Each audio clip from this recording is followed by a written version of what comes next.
السلام عليكم البنات ومرحبا بكم، ان شاء الله تكونوا بخير وعلى خير. اليوم البنات جبت لكم زيت رهيب في ترطيب الشعر وتطويله، ومام هادوك الشعرات الرقاق يطولهم، وذاك الزغب الرقيق يبدا ينوض ويطول. هذا الزيت يا البنات نسحقوا فيه زيت الاكل والا زيت الزيتون، اللي بغيتو زيت الاكل ولا زيت الزيتون. اللي ما عندها زيت زيتون تقدر تستعمل زيت الاكل.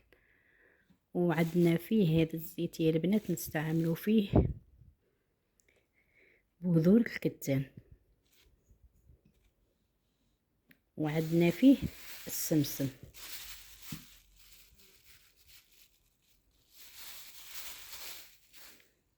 نجيبوا بذور الكتان والسمسم نطحنوهم مع بعض بهذا الشكل، وندو الكميه اللي بغينا نضيفوا لها للزيت، ونديروها على النار تغلي. قد ما نشوفوها غلات نقلوها ونخلوها تبرد. كي تبرد نتحصلوا على هذا الخليط.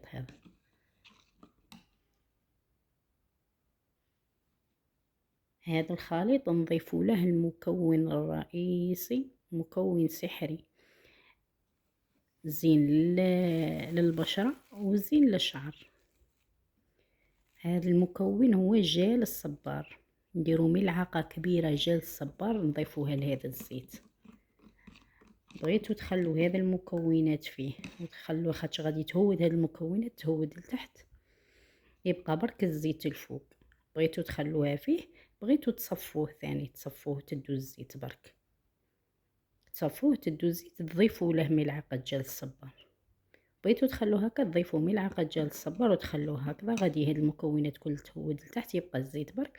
تولي كل ليلة تدهني به. راه الزيت رائع رائع رائع بزاف في ترطيب الشعر.